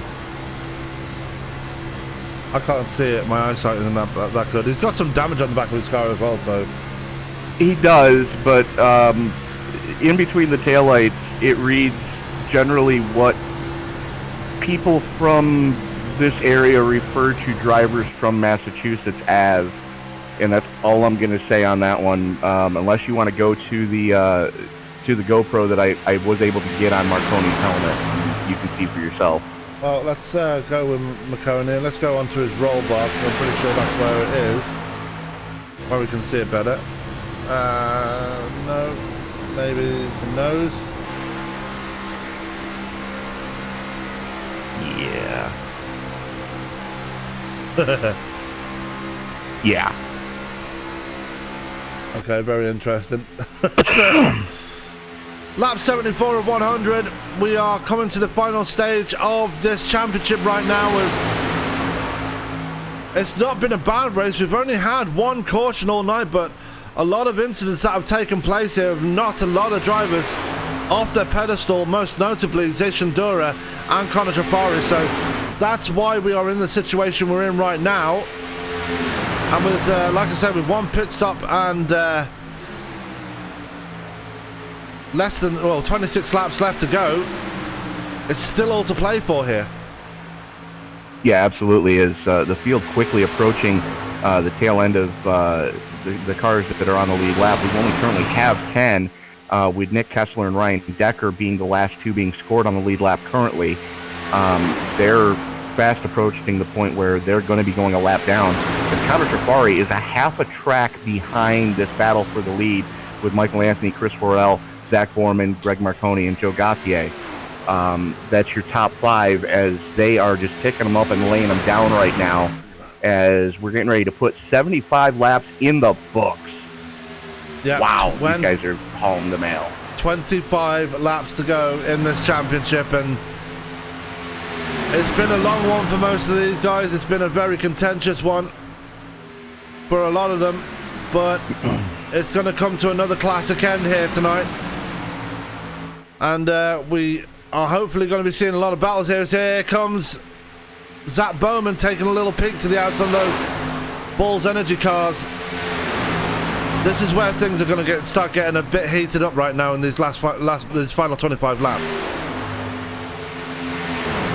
Well, you got to wonder if the little bit of aero damage that Borman has on that back portion of that Ford Mustang is really affecting him, or if he's just hanging back right now, not knowing exactly what's going to happen, and knowing that he still has to make the money stop, as we're inside the range of you can make it from here. So the question, Sam, is who's going to be the first one to blink? We'll find out in just a second. As new they are going to split themselves through the middle, as Decker and Kessler going to be either side of the lead pack right now as they come through turns 3 and 4. And somehow they made it through there, but Bowman's going to lose that draft now from the Balls cars just ever so slightly. And McConey is right on his tail now as they come through the tri-oval. Absolutely. McConey can smell blood in the water right now as we are closing in quickly on 20 to go. Now, they can make it from here should somebody decide to go down pit road, and we are just a couple laps away from these guys being bingo on fuel as they're working lap 27 and 28 respectively. As far as fuel stints go, those two Balls energy cars currently showing the way as Borman and Marconi starting to reel them back in. I think the maximum they can go is 30 laps, as I'm pretty sure I just saw John LeBombard get around Kessler on the apron. I'm not really sure if that was right, but it is for me, and might have been just a trick of the eye there, but still, everybody in lockstep right now and just trying to run their lines and trying to do the best they can before this pit stop happens. Bowman taken to the apron there. That's left McConey to his outside right now. McConey getting the push from Joe Gauthier. That might give him an advantage here, but Bowman still has the draft of those two Bulls Energy cars. Might still work in his favor here, but here comes McConey. He's sick of waiting at this point. Pit stop's happening right now. There you go. That inside lane going to pit. It looks like Gauthier and Marconi are going to work this one out towards the end. Wow. Got to keep an eye on Anthony here. He might get a penalty out of that one. He did hit the grass coming in. Not sure if he hit the entrance cone, but they were very fast coming into pit road. So was Zach Bowman. He actually slid through his pit stall, did Zach Bowman. He did clip the cone, so yeah, Anthony's got a penalty. Absolutely. Yeah, so Borman down and away. Looks like fuel only for the 9. No, he took left side tires. I saw him put left side tires on. Okay, then it's left sides and fuel as Worley looks like he took right in fuel. Trafari in, Marcus Adams in, Marconi now in, Gauthier in. This is the money stop right here, ladies and gentlemen. This is where the championship can and will be decided, as I believe Michael Anthony is still in pit road. So a big penalty for that number 8 machine. As McConey, is he going to take tires? The answer is probably yes. He's taking lefts as well. So Michael Anthony got popped for speeding in and unsafe pit entry. Oh wow, so that is going to hurt him big time. As here comes Bowman now leading the line ahead of Nick Kessler. He's got ahead of Chris Worrell. And Bowman and McConey, this is where the battle lines have been drawn. This is what it's going to come down to in this final part of the race. Now it's McConey getting up to speed now out of pit road. Where is Bowman? He's just coming out of turn 2 now. McConey already up to speed now. He's got to get to the back of Gauthier if he wants to stay there. But a nice big gap between himself and Zach Bowman now. This could work in Greg McConey's favor. It could. He's got to work with Joe Gauthier. And Gauthier, again, a heartbreaker last week, was not able to make it into the Final Four as Marconi gets back to right to his back bumper. He's starting to shove the daylights out of him as Worrell and Borman in lockstep right now, about a second and a half back. So, and they've got help. So 3 cars are faster than 2, but the 2 that are in front of them right now are going to make it very difficult to get by them. That they are, as they come out of turn 2. We're just watching Worrell, Bowman and Kessler just coming down the super stretch right now, and the gap is coming down, it's coming down, and Gauthier and McConey are going to have a bit of a battle on them right now. It's caution is out in the air, flag is in the air. Shane Posey. And that changes everything. It's Michael Anthony and Shane Posey involved. And as I've already mentioned, and we can say it right now, this changes everything because that brings Trafari back into it. So, game on at this point. Not only brings Trafari back, Kessler's going to get the lucky dog on this one. But it looked like Michael Anthony gave Shane Posey a shove wrong coming off of 4. Posey went down onto the apron, and as he tried to come back up, just completely unloaded the car and went into the side of Michael Anthony, and they both went testing out their lawn skating skills. Yeah, So Anthony with a big smoking engine right there. He's going to have to bring it down pit road, and probably that's going to end his night right here. Lots of smoke piling out the back of that car. Yeah, I think he blew the engine on the entrance to pit road as well. So that is the end of Michael Anthony's night, unfortunately. But as I already mentioned, battle lines are drawn now. This is it for the championship. And crucially, like I already mentioned, Connor Trafari is back in the running for this one now. And he's going to have a big beaming smile on his face as he comes out of turn 4. We're going to have final round of pit stops right here with a couple of drivers. Worrell bringing it in, Bowman in, Trafari in, Adams in, Worley is in as well. Followed by... Marconi and Gautier stayed out. Yeah, that's... I mean, tyres aren't really a factor around here. It's all about what fuel you have in the car, and McConey might think, well, I've got less fuel in the car, that might give me a speed advantage here. And the thing is, too, is he's going to be restarting on the front row, and we've seen that outside lane work well. The question is, who's going to get to line up behind him? From the looks of it, it's going to be the 6 of Worrell. As it sits right this second, is Connor Trafari going to be restarting inside row number 2.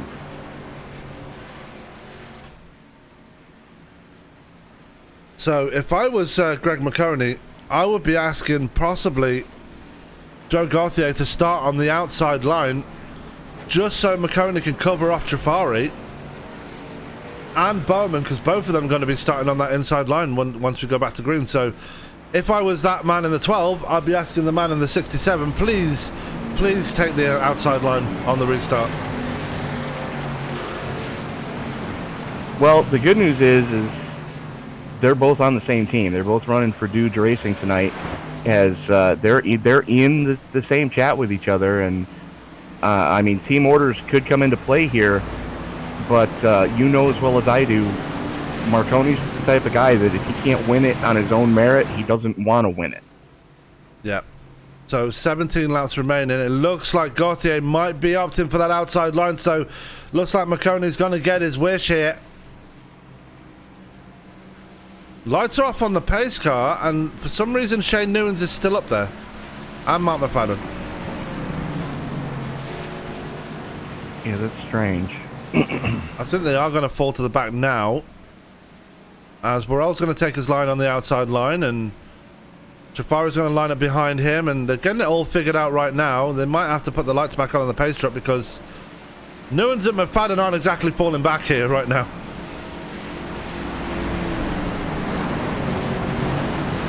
Well, they still have a mile and a half to get it sorted out as the field works its way out of turn number 2.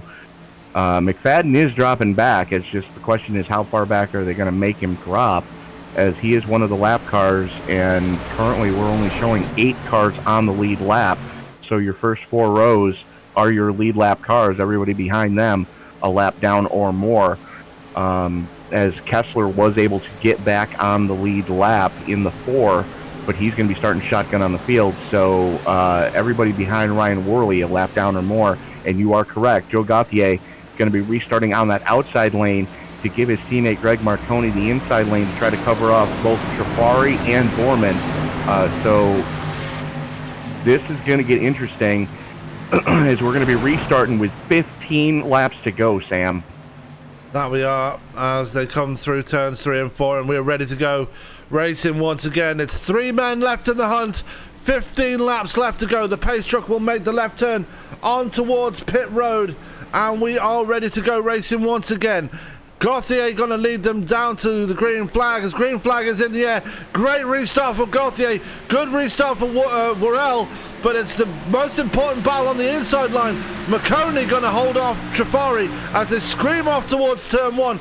Trafari opting for the outside line.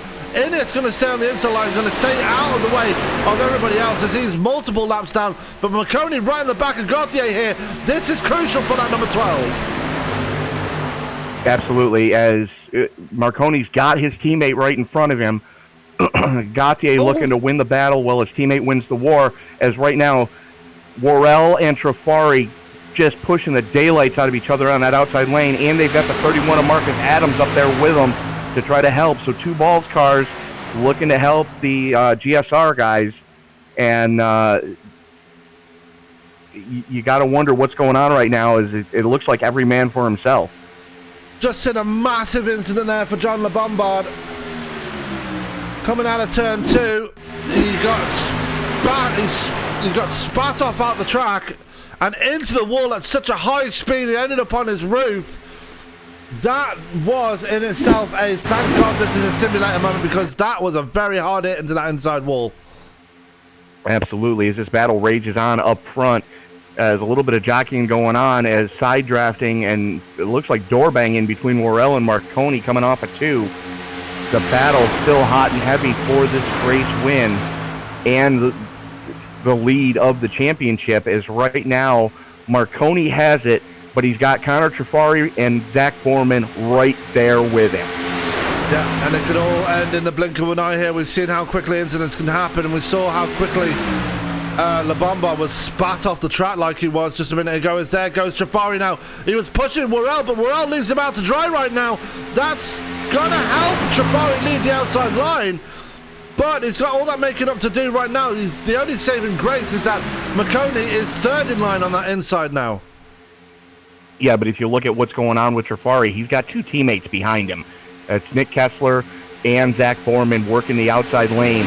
Those 3 guys working together right now, 2 Fords and a Chevy, whereas you're right, Marconi mired right now in the 3rd position of the inside lane and does not have a hold to try to make it through.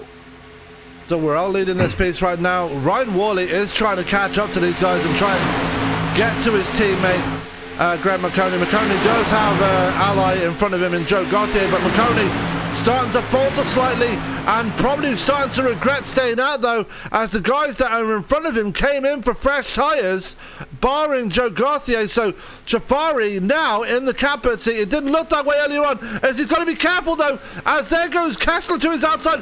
Trafari's going to get stuck in the sucker hole right here and fall backwards. That's going to be disastrous for Trafari, but Bowman right behind him. Bowman going to trot up for the inside line. Team orders out the window right now. It's every man for themselves. And that's what it looks like right now, is the 2 Toronto cars working on that inside lane. That's Marcus Adams in the 31 looking to push his teammate right now, as Gauthier picks up Trafari. He was looking to pick up Marconi. The only thing is Trafari jumped up and shoved Marconi into the 3rd lane. Marconi now shuffled back. He's got Worley behind him, so that's some good news for Marconi. The only thing is he's got to get by a very hungry Connor Trafari.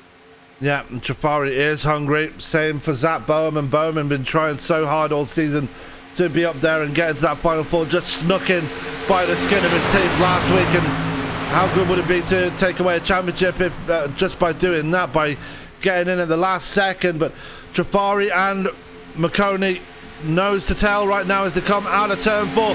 Decker on the apron right there, has to fall back in line. The scary moment there by the number 28 with the 1 on it as they come through. 10 laps to go here at Daytona. 10 laps to go as Worrell and Adams in lockstep, and Trafari all over the back bumper of Joe Gauthier on that outside lane as Marconi goes to the inside line, throws him a dummy, and gets to Trafari's driver's side door. Yeah, at the moment, it's Zach Bowman in control right now as they're 3 wide going in towards turn 3. It's all getting down to it right now, and we're getting very excited at this point in the race. The finishes here are always chaotic, and we're going to find ourselves in another chaotic situation right now as they come through the triangle. Chris Worrell, Marcus Adams, and Zach Bowman in top 3 right now as McConey back on that outside line. Back on the outside line with his teammate Ryan Worley, pushing the daylights out of him, trying to make something happen there. But right now, give the nod to Zach Borman, who sits in 3rd in the race, 1st in points currently. As, again, it's whoever of the 4 in the Final 4 finishes ahead of the other 3, that's your series champion. As right now, lockstep, Borman on the inside, Marconi on the high side. Both of them have a teammate behind them for help. as here comes the 28 of Decker, well, the 1 of Decker, looking to help as Trafari jumps up to the outside line. Yeah, but the only problem is he's got Ryan Worley in front of him, not Greg McConey, and McConey now in the catbird seat as he now leads the outside line, coming out through the corners right now, and still has Worley pushing him right now as Marcus Adams gets shuffled out right here, and that's going to put him back. No more help for Chris Worrell now as they go down the super stretch right now. Marconi leads the race now, and that's very crucial now with only 8 laps to go, coming to 7 at the line. Absolutely, as Worrell gave him a great shove going into 3. As Worrell lost his drafting partner, he had to fall back and wait for Borman to pick him up, and that cost him some very valuable time, as right now Greg Marconi shows the way in the race and shows the way in the point standings, as he has some very hungry people behind him. Yeah, and his teammate Ryan Worley right beside him, coming out of turn 2 right now, and that is really what Dudes Racing needed. As there goes Chris Worrell falling to the back right now, and that is going to be it for Bulls Racing Challenge at the front. Here comes Connor Trafari now, big push up to second place, and first in line for the championship was McConey. Falters and falls by the wayside. Well, that had to do with Worley getting shuffled out of line, and it's the same thing that happened to Worley just happened to Marconi, as right now Ryan Worley leads the way. Trafari sits in second, Marconi in third, and we're 6 laps to go, Sam, and it's still anybody's race. Yeah, grip your steering wheel tight if you've got it on your desk. Grip your chair if you're sitting in one with handles. It's going to be very exciting. There's going to be a white knuckle ride to the checkered flag right now, and we do not know who is going to take away this championship. It could be anyone from Connor Trafari, Greg McConey, Zach Bowman, all 3 of them in line with each other right now as they come in towards turn 3. We're going to be 5 laps to go at the line, and it's going to be Ryan Worley that leads the race, but crucially Connor Trafari leading the championship as they come down through the tri-oval. Trafari shoving the daylights out of Worley right now. Ford on that inside lane. 4 Fords in a row. 2 Chevys on the high side. That's Nick Kessler trying to push Joe Gautier right now. Or I'm sorry, no, that's Kessler trying to push the 1 of Decker, as Gautier sitting in the back of that little group right there. Right now, though, Ryan Worley trying to figure out what he's got to do to try to help his teammate. As here we go, business just picked up as Borman threw Marconi a dummy. Yeah, but Marconi now leading that outside line. He needs a good push from Ryan Decker on the outside line coming out of turn 4. And he's going to need a good push, but here comes Trafari. Big push on the outside line. That's shoved McConey into the wall. McConey might be in trouble here. All 3 of them are in it. Oh my goodness me, who's going to win it? McConey going to come through the middle. Caution is in the air, but Trafari and Bowman both in big trouble. Oh my goodness me, that has just come to a head very quickly.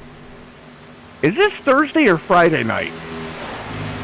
I don't know. We're going to go into overtime. Yeah, we are. As we're currently working 4 to go. They are going to go green-white checker. But that all happened when Trafari tried to block Marconi. The only thing is, Marconi was already there. Trafari gave him a little bit of a how's your mother going into the tri-oval. And as they started ping-pong balling off of each other, all hell broke loose, and wow. Now this is crucial. All 3 championship challengers have damaged cars now. Trafari was in the wall. McConey was in the wall. 4 of them do is Jura just got back on the lead lap. Oh no. So all 4 championship challengers are in trouble with damaged cars. So it's going to be either I get across the line or you're going to be piecing me back on the hauler pretty much. Bring me the trophy or bring me the steering wheel. I don't care which one you hand me at the race. When the race is over, just hand me one of them, because I know you tried either way. Problem is, who's going to have the faster car on the restart? I don't think Trafari got the the worst of the damage in that one. He does have a bit of a beaten up car. Same from McCone. It's going to be who has the least damaged car out of all this one, who's going to win the championship. At the moment, for the race win overall, it's going to be between Gauthier and Ryan Worley, I think. Of the cars in the top 5, they are the cleanest 2, as it looks like Connor Trafari looking to go down pit road. Yep, he is. So there goes Jura to get his lap back. Bowman in pit road as well.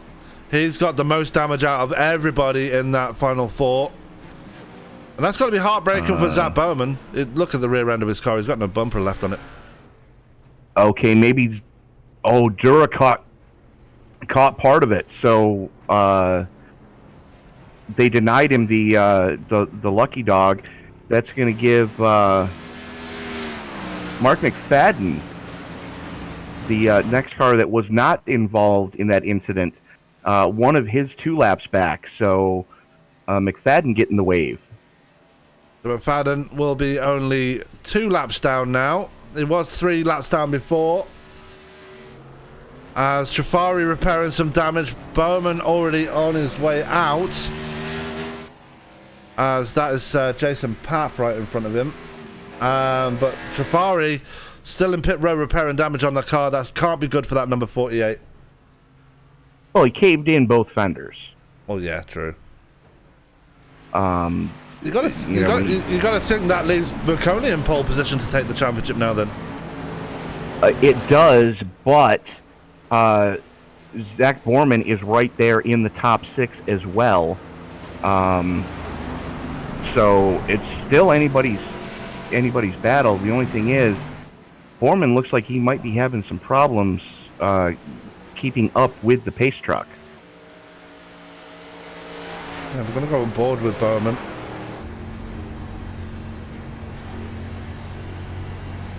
His car doesn't sound healthy at all. Yeah, there is a lot of damage on that UMass Ford Mustang.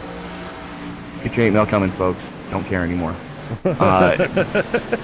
As the lights go out on the Chevy Silverado pace truck, the official pace truck of iRacing, 3 teammates in the top 3, Worley, Gauthier, and Marconi, going to restart this piece. They got Marcus Adams starting next to him, Nick Kessler starting behind him, and then Zach Borman supposed to be restarting on the outside of row 3. So Borman's still with a shot at it, but as you said, that car is not sounding healthy at all, and he's completely missing the rear panel of that car.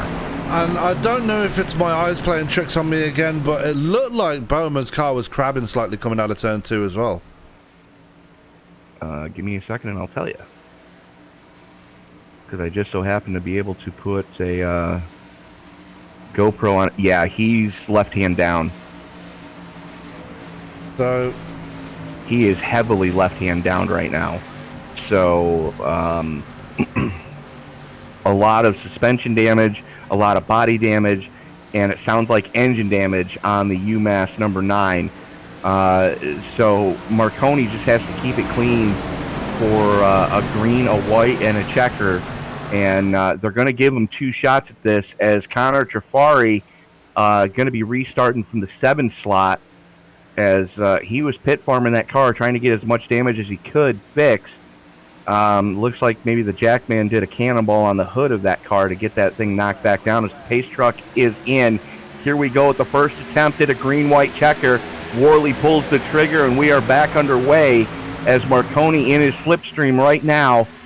Got to be mindful of the 4 of Kessler, who's right behind him. And yes, big damage for Borman as he drops all the way to the tail end of this thing, as almost gets into the 5 of Mark McFadden. Now look at Connor Trafari on the outside being pushed by Chris Morrell right now. Might still have a bit of speed in this thing if he can get the push that he needs, and it looks like he's getting it right now. Going to be pushed right up to the back of Marcus Adams as here we go in towards turn 3. They're going to make it round to the line to get that white flag, and it's going to be straight up racing between McConey and Trafari. We didn't think it was going to be this close as they come out of turn 4, but here we go. White flag will be in the air at the line, and oh no, it's not going to be a white flag. We got one up in the air. That is a big wreck. Well, we're going to rack him and do it again. Yeah. That was a big wreck. We saw somebody up in the air just then. I think that was Decker that just caught more airtime. No, it was it was Innes. Oh, wow. The 68 of Innes just caught more airtime than a skateboard at the X Games. So, with literally inches left to go before the line, we see a wreck between Ryan Decker and Elijah Ennis. And we are going to be going again, but that run by Connor Trafari, we thought it was all over for that 48, but he's still got some speed in that thing. Yeah, and don't look now, but look who's the first car one lap down. That's the 10 of Zishan Dura. Yeah. And he will finally get his lucky dog. He was not involved in any cautions this time around, and he will get back on the lead lap. So it will be a three-way battle. Unfortunately for Bowman, it's not looking good for him. He just felt like a stone on that restart. That was horrible for him. Yeah, absolutely. That Ford Mustang has seen better days. He's just hoping it's going to last 5 more miles. We've got to go green, white checker. 2 laps to get this sorted out. As Bowman's in. It's definitely. Oh yeah, he is. Kind of has to at this point. Yeah, and he's not taking tires or fuel. That's a straight up pit farm for him. He's going to go in there and repair them. He's probably seen what Connor Trafari did, staying in there an extra amount of time just to get those repairs done on his car and get back up there. And it did work out for Trafari because he was able to stay up there with Greg McConey and actually pass him before the caution came out. So Trafari... Why is Dura not getting his lap back? That's a very good question. They just gave it to Mark McFadden again. I'm going to try and find out right now. So Gautier, Adams, Worley, Trafari, McConey, Burrell, Kessler, Borman, your lead lap cars. 3 of those guys have a shot. Realistically, it's going to come down to Marconi and Trafari, as Zach Borman in the 9 has a very, very damaged Ford Mustang right now. So this is going to be interesting to see how this one's going to play out, as Gautier gets a little bit of the blinkies coming off of 4. But the good news for Greg Marconi is he's got 2 teammates starting in front of him. The bad news is he's got Connor Trafari starting 1 position in front of him on the outside lane. And we've seen tonight that Chris Worrell is not afraid to push, and he's already pushed Trafari to the front a couple of times. So this is going to be fun to watch. As the lights go out on the Chevy Silverado pace truck, Gautier gonna have the button. He's got Worley and Marconi behind him, and that's one of those teams that there's no team rules. The only team rule that they have is try not to kill each other, and if you are going to kill each other, make damn good and sure that it's a Sports Center highlight. That's true. As they come through turn 2 right now, lights are off on the pace truck, as Bowman just rejoined the field right there after coming down pit road and pit farming that car. So we'll see if that's helped him in any way. But we've got one more try after this, I'm pretty sure. So no, this is it. Okay, so this is the last throw of the dice. If there's another wreck and the caution comes out again, that will be it for the race and for the championship. Whoever finishes in front of whoever is going to be crowned the champion. And once the green comes out, next flag ends it. I'm going to put my driver's hat on right now, and I'm going to say that the last thing I want to do if I'm in the running for a championship is finish this one under caution, because that's probably the worst way you want to win a championship, right? Absolutely. But anyway, here we go. Out of turn 4. Tony, get us going for the final time. Pace truck is in. Gautier getting ready to pull the trigger. He's got his teammates stacked up behind him. And green flag comes out, and we are back underway as everybody rolls back into it. As right now, Connor Trafari not doing what he really needs to do, and that's giving Marcus Adams a push to try to get by these guys on the inside lane. Marconi in lockstep with his teammates right now. Nose out in front of Trafari right now. Gautier, what a week it would be. Heartbreak last week, coming here, winning the battle as his team wins the war. But currently drag race down the back straightaway, and Marconi losing a little bit of ground because he doesn't have any help with that damage number 12, as Connor Trafari with the nose out in front of Marconi. Yeah, Trafari really in control now as they come out of turn 4 down through the tri-oval now. Marconi trying to come back, but Trafari is still out in front. Marcus Adams gave that to him at the line as Gautier trying to come back on the inside line. One lap to go to end the season, and unfortunately Zach Bowman, that last ditch effort to try and repair his car did not work out because he felt like a stone once again through the field. And here we go side by side as they come out of turn 2. We are dead set for a photo finish to round off this championship. Trafari with the nose out front for the championship win. Right now, Joe Gautier with the nose out front going into 3, side by side with Marcus Adams, getting pushed by his teammate Ryan Worley, and Greg Marconi not able to do anything as they come off of turn number 4. Drag race to the line. It's going to go to... It's going to go to Marcus Adams, who wins the race, but Connor Trafari claims the championship here at Daytona, and Worley blows the engine after the line as well. That's a horrible way to end the race, but still keeps his position. But Connor Trafari is he's your champion at the end of this one. The iRacing E-Series Circle B Diecast Superspeedway Series champion, Connor Trafari. Congratulations to that whole team, but moreover, take a look at Marcus Adams coming home with the victory here tonight for General. While he's not in a team, he's in one of the independents, looking to get picked up by a team. But definitely showing that he had the strength all night long. Qualified 10th, coming home with the victory. Connor Trafari set quick time in qualifying. Also set quick time in the hot lap session. So, it's a big night for Trafari, as Gautier just came up a little bit short. 40 thousandths of a second. That's basically the distance between the front bumper and the opening of the front wheel well on these cars is what Gautier or Adams won this race by. As well, this is nice. Marconi giving Trafari a congratulatory middle finger out the window.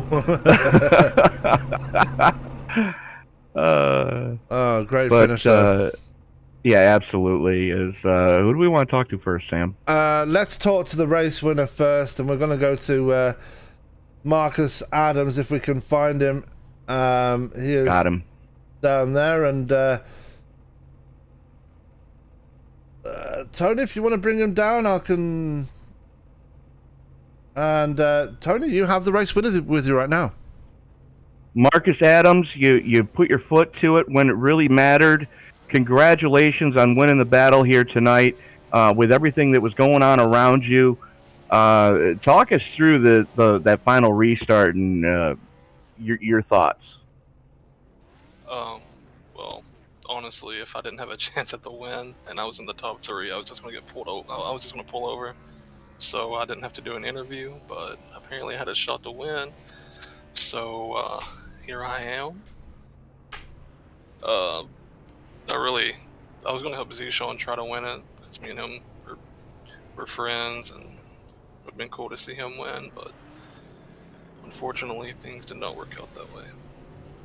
No, things did not work out for the driver of the 10, but talk us through that race. I mean, you were kind of mired in the mid-pack most of the race, just kind of riding.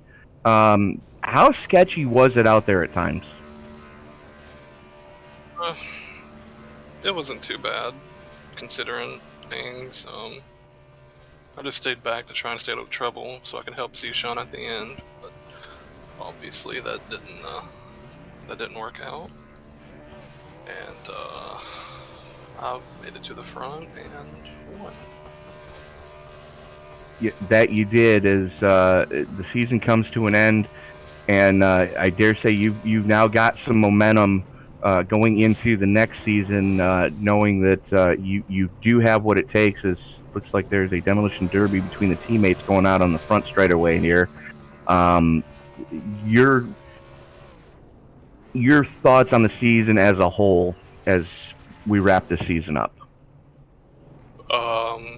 Well, after last season, how the way things ended, I left the league and joined back like midway through this season, so I don't really know how anything went before that, but if I do next season, it should be fun. I just hope more people can show up.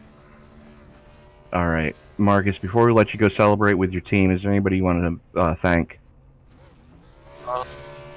Balls Out Racing.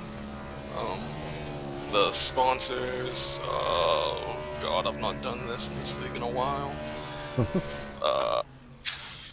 I think Butt Kicker, iRace, and iFlag, Circle B, or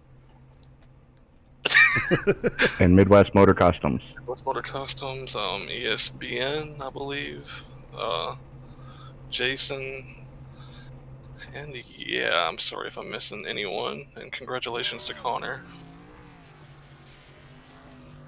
All right, well, again, congratulations on the win, Mark, and hopefully we'll see you next season. Thank you. That was Marcus Adams joining us in the booth. Now joining myself will be the man that finished second in the race, right. and that will be one Mr. Joe Gauthier. And Joe, you really put on a show here tonight, and really wanted redemption after the heartbreak of last week, but second place on the night, not going to be too displeased? No, sir. That was a real good race. Yeah, very good, and definitely. Just talk us through how your race went. Obviously, it looked like you were trying to help out Greg to the line there to try and help him get that championship. But you came into tonight. Obviously, you had that heartbreak internet connection issue last week. What was your thought going through this race? What was your thought process going through this race tonight? Just a good, clean finish because you guys don't know. Last Thursday, I had heart surgery number 6, so I was just going for the win. And what a way to come back from that would be to get a win here tonight. But coming up second here tonight, very good racing from yourself, and definitely gives you a lot of confidence to end the season off. And obviously, with another season on the horizon, got to give you a lot of confidence going into that one as well. Yes, sir, it does. Yeah, I can hang with these boys, man. This is a real good league. A lot of good drivers here. Absolutely, and definitely going to be looking forward to see you come back next season and try and take it to these guys. But before I let you go, Joe, obviously you want to go away and get some rest after such a long race at the end of the day. Anyone you want to give a shout out to, say thanks to, who's responsible for bringing that car to second place here tonight? Just Greg McConey and Jason Papp mainly, and Ryan Worley. Those guys, man, they run a real good league. I really enjoy it.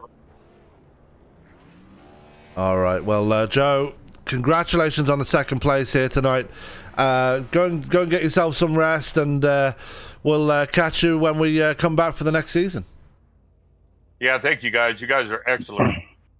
You're very welcome. So that was Joe Gauthier in with us right there, and now Tony, you have the honor of speaking to our champion. From the outhouse to the penthouse in just that many laps, Connor Trafari looked like all was lost with about 3 to go, and then we went into overtime, and you were able to wrestle the position away from your rival, Greg Marconi. Congratulations on a hard-fought championship tonight, sir. Thank you. That was a very eventful race with a lot of ups and downs throughout the entire race. But I just want to thank my teammates and Chris for that amazing push throughout those final green light checkers. That really won me the championship. Well, with about at lap 55, it looked like all hope was lost. That caution that came out with about 10 to go, or inside 15 to go. That really saved your bacon tonight. Oh yeah, when I checked up for that wreck and it wasn't a caution, I thought all hope was lost.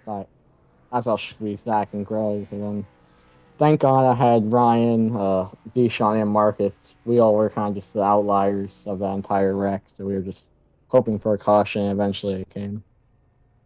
Yeah, absolutely. You got that very timely caution, but your teammates not having the night that they were hoping for is Borman and Dura both caught race cars to the face tonight. You were able to keep it relatively clean. I mean, a little bump and grind coming to the 3 to go with Marconi, and all hell broke loose behind you guys to bring out that final or second to the last caution. But Connor, talk us through the season that you had, because it was just a remarkable drive that you had all season long. Yeah, the season started with a little bit of low with some netcode issues and just my car getting wrecked out a few races, and then I eventually won 2 races this season, so I had a little bit of confidence going into the playoffs, and then I made it through the first 2 rounds with a pretty good buffer to the playoff buffer, and then the final race, it was very hard fought battle, but it was a really good season overall. Yeah, absolutely, and you got to think that this is going to give you some good momentum for the Monday night series too. Being as you can now say that you are an iRacing East Series champion. The Monday night stuff, that's real bump and grind stuff, as everybody's trying to learn the new next gen car. As you've got to think that your team is one of the stronger teams right now. Yeah, I would definitely say GSR and Dudes Racing are probably the 2 very strongest teams in this league. We both have a lot of drivers and a lot of really good drivers, so it definitely makes for a good rivalry. All right, Connor, as the series champion, the floor is yours. Who would you like to thank? I would like to thank all of my team members: Nick Hessler, Elijah Ennis, Deshaun Dura, Chris Worrell, and Marcus Downs for helping me there, Zach Bowerman. I'd like to thank all the league and admins for helping fund this league, all the league sponsors, Circle B Diecast, Rally Energy, Butt Kicker, iRacing iFlag, and Minutes More Customs. I'd like to thank ESPN for the broadcast, and my main sponsor for the last 2 seasons, Lot 9 Brewing. All right, Connor Trafari, go enjoy that. I'm not sure. I don't think you're old enough to enjoy the champagne, but go enjoy some non-alcoholic apple cider or sparkling apple cider, and we will look forward to seeing you Monday night as the iRacing East Series returns with the Rowdy Energy Cup Series on Monday night. Yep. So that was Connor Trafari joining us from the podium, but crucially joining us as the brand new champion. And Tony, it's been a pretty long season with these guys, but a very exciting way to end it off right here tonight. Yeah, absolutely. This is one of those series where you think, it's not going to be that hard. It's just put your foot on the floor and go. But the fact that they change the car that these guys run every week at different tracks. Yes, you run Daytona Old Daytona, New Daytona, Talladega. So it's all three of them are plate tracks. But the fact is, all the cars that these guys run handle so differently week in and week out that you really have to be up on your game. And it really shows who the cream of the crop is, who can adapt to the new car each week. And, you really see the level of competition that's in this thing. I mean, we were, 70 laps, green flag? Pretty much, yeah. There's a long way. I mean, we didn't get at the caution until something like somewhere to go. Yes, we went back to green with 15 to go. I think it was like with 18 laps to go. It came out, but still a long way between one caution to another. And we only had 3 cautions altogether on the night. It was pretty impressive amongst these guys, and they do it week in and week out. And if you want to go back and look at all the other races we've had during this season, that they are up on the YouTube page, as well as the Rowdy Energy Cup Series races that we've shown in the past. If you're interested in joining the Rowdy Energy Cup Series, they are still looking for drivers. So if you are interested in running the next gen car, they do run on Monday nights. Just pop yourself over to the website and get yourself registered, and they are still taking names. Even though there are 17 races in, they still want to add people to that league. But with that, let's go to the results of tonight's race. And coming home with the win here tonight was one Mr. Marcus Adams. A good result for him in the end after all is said and done. Joe Gauthier coming home in second place. A good run from him. And I didn't even know he had heart surgery last week. That was a bit of a surprise. But anyway, Colin Chafari. That was a surprise for him, too. Pretty much. As Colin Chafari coming home in third, and of only 15 years of age, becomes the youngest ever iRacing E-Series champion, and we'll take that away and we'll celebrate very much indeed. Ryan Worley crosses the line in P4. Chris Worrell will round out your top 5 here at Daytona. Nick Kessler comes on in P6. 7th going to Greg McConey, who just misses out on his title right there. Zach Bowman, his car too damaged to make it to the end, to make it into championship contention. He is the last driver on the lead lap. Zishan Dura gets P9, and Mark McFadden rounds out your top 10 there, Tony.